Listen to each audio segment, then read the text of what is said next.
سورۃ التحریم، بسم اللہ الرحمن الرحیم۔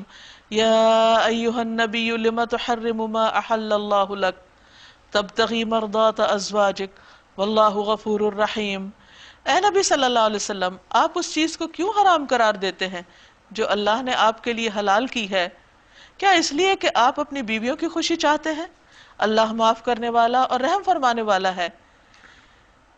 کہا جاتا ہے کہ حضور صلی اللہ علیہ وسلم نے ایک مرتبہ کسی وجہ سے شہد کو اپنے اوپر حرام کر لیا تھا، تو اس پر اللہ سبحانہ وتعالیٰ نے فرمایا کہ آپ ایسا نہیں کر سکتے، کیونکہ اگر آپ ایسا کرتے تو آپ کی امت بھی اس چیز کو اپنے لیے حرام کر لیتی اور اس طرح ایک بہت بڑی نعمت سے محروم ہو جاتی۔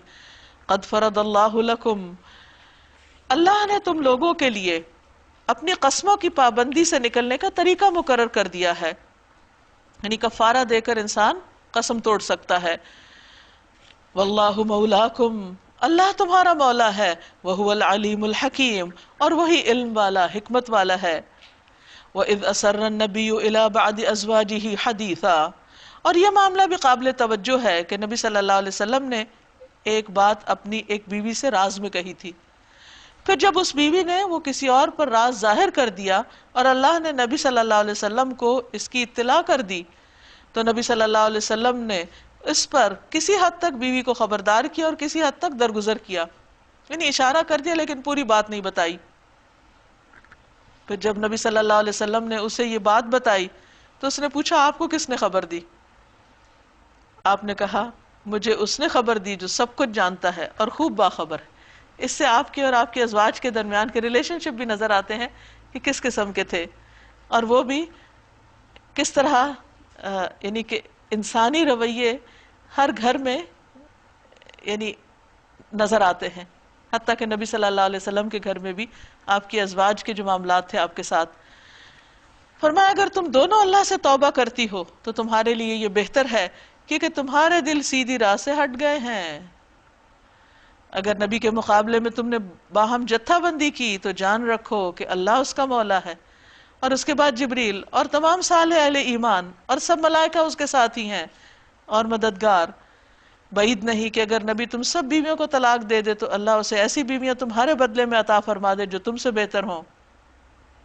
یعنی یہاں ایک طرح سے اللہ سبحانہ وتعالی نبی صلی اللہ علیہ وسلم کی حمایت بھی فرما رہے ہیں اور ازواج مطہرات کو سمجھا بھی رہے ہیں۔ کیسی ہوں وہ بیویاں؟ سچی مسلمان، با ایمان، اطاعت گزار، توبہ گزار، عبادت گزار، روزہ دار، خواہ شوہر دیدہ ہو یا باکرہ۔ ایک مسلمان بیوی کی یہی خوبیاں ہوتی ہیں کہ وہ اپنے اوقات میں اللہ سبحانہ وتعالیٰ کی عبادت کی طرف توجہ دینے والی ہوتی ہے۔ یا ایہا الذین آمنوا قوا انفسکم واہلیکم نارا، اے لوگو جو ایمان لائے ہو، بچاؤ اپنے آپ کو اور اپنے اہل و عیال کو اس آگ سے جس کا ایندھن انسان اور پتھر ہیں۔ اس آگ سے بچاؤ۔ کس کو کہا جا رہا ہے؟ ایمان والوں کو۔ ایمان لانے کے بعد بھی خطرہ ہے؟ جی ہاں، اگر اعمال ایمان کے مطابق نہ ہوئے۔ رسول اللہ صلی اللہ علیہ وسلم نے فرمایا یہ دین غالب ہو جائے گا یہاں تک کہ سمندروں کے پار پھیل جائے گا، یہاں تک کہ گھوڑوں کو اللہ کی راہ میں مصروف کر دیا جائے گا۔ پھر کچھ ایسے لوگ آئیں گے جو قرآن پڑھیں گے، جب وہ پڑھ لیں گے تو کہیں گے ہم نے قرآن پڑھ لیا۔ کون ہے جو ہم سے زیادہ پڑھنے والا ہو؟ کون ہے جو ہم سے زیادہ علم والا ہو؟ پھر نبی صلی اللہ علیہ وسلم اپنے صحابہ کی طرف توجہ کر کے فرماتے ہیں وہ تم میں سے ہوں گے، وہ اس امت میں سے ہوں گے، وہ آگ کا ایندھن ہوں گے،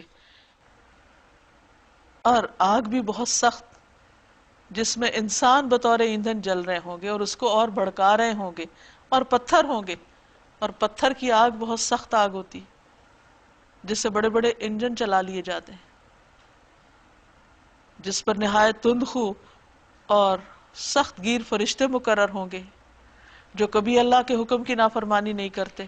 یعنی جہنم کی صرف آگ ہی نہیں، اس کے اوپر بہت سخت قسم کے فرشتے بھی مقرر ہیں جو جہنمیوں کے لیے اور زیادہ عذاب میں اضافے کا سبب بنیں گے جب وہ ان سے معاملہ کریں گے اور وہ ان پہ سختی کریں گے، اور جو حکم بھی انہیں دیا جاتا ہے اسے بجا لاتے ہیں، وہ کسی پر ترس نہیں کھاتے۔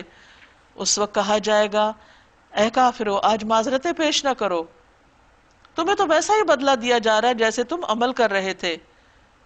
یعنی دنیا میں اگر تم انکار کر کے آئے تو یہاں اب اسی کی سزا بھگت رہے ہو۔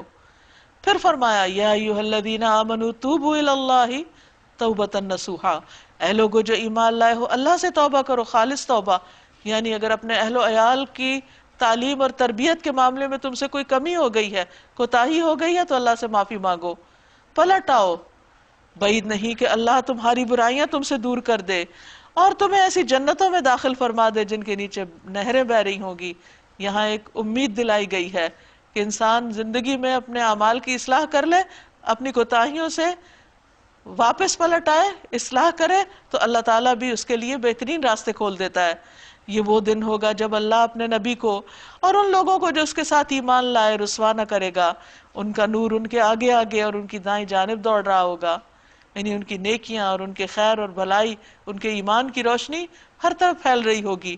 وہ کہہ رہے ہوں گے ربنا اتمم لنا نورنا واغفر لنا انک علی کل شیء قدیر، اے ہمارے رب ہمارا نور ہمارے لیے مکمل کر دے، ہم سے درگزر فرما، تو ہر چیز پر قدرت رکھتا ہے۔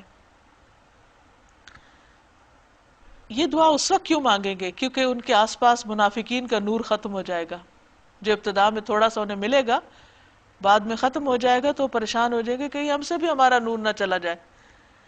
پھر فرمایا یا ایھا النبی جاہد الکفار والمنافقین واغلظ علیہم، اے نبی صلی اللہ علیہ وسلم کفار اور منافقین سے جہاد کیجئے اور ان کے ساتھ سختی سے پیش آئیے۔ تو نبی صلی اللہ علیہ وسلم نے منافقین سے کبھی کوئی جنگ نہیں کی تھی، لیکن جب ان پر ساری حجت تمام کر دی گئی تو پھر ان کے ساتھ معاملہ آپ کا سخت ہو گیا۔ ان کا ٹھکانہ جہنم ہے اور وہ بہت برا ٹھکانہ ہے۔ اللہ کافروں کے معاملے میں نوح علیہ السلام اور لوط علیہ السلام کی بیویوں کو بطور مثال پیش کرتا ہے۔ وہ ہمارے دو نیک بندوں کی زوجیت میں تھیں، یعنی پیغمبروں کی بیویاں تھیں، مگر انہوں نے اپنے شوہروں سے خیانت کی، سچا ایمان نہیں لائیں، اور وہ اللہ کے مقابلے میں ان کی کچھ بھی مدد نہ کر سکے، ان کے کچھ کام نہ آ سکے۔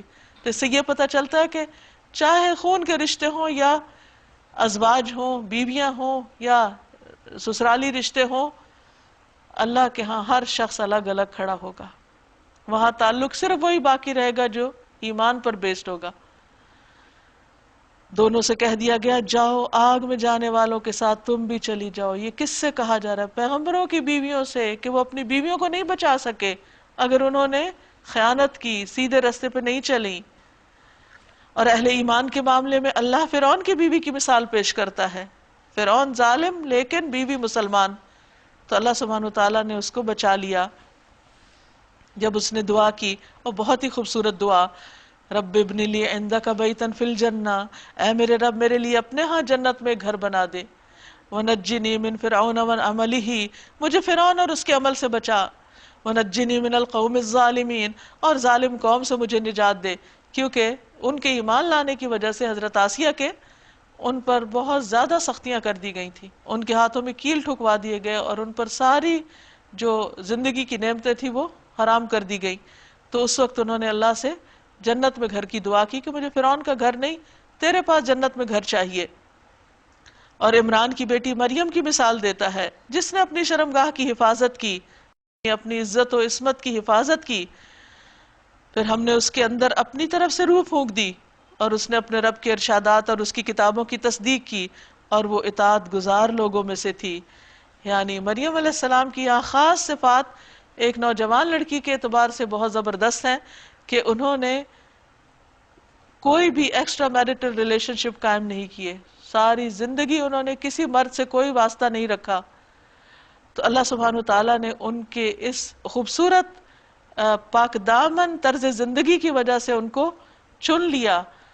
اور دوسری خوبی کیا تھی کہ انہوں نے اپنے رب کے کلمات، اپنے رب کے احکامات کی تصدیق کی، یعنی جیسے حکم آیا ویسے عمل کر لیا اور اس کی ساری کتابوں کو مانا، اور وہ بہت فرما بردار لوگوں میں سے تھی۔ تو ایک مسلمان بیوی اور ایک مسلمان لڑکی کو کیسا ہونا چاہیے، وہ حضرت آسیہ اور حضرت مریم کے کردار میں ہمیں نظر آتا ہے۔ اللہ تعالی ہم سب کو عمل کی توفیق عطا فرمائے۔ وآخر دعوانا ان الحمدللہ رب العالمین۔ یہاں پر ہمارا پارہ الحمدللہ مکمل ہو گیا۔ اب میں آپ سے چاہوں گی کہ آپ نے جو اس پارے میں محسوس کیا، کچھ سیکھا، کوئی نئی بات آپ کو پتہ چلی، تو آپ اپنے خیالات کا اظہار کیجئے۔ انشاءاللہ ہم یہاں سے شروع کرتے ہیں۔ منافقت والی بات بہت زیادہ کلک کی کہ ہم لوگ بھی بولتے ہیں کہ ہم ایمان لائے ہیں لیکن بہت زیادہ منافقت اور کافی ساری نشانیاں نیو پتہ چلی اس میں، تو ان شاء اللہ تعالیٰ منافقت کو اپنے اندر سے ختم کرنا ہے۔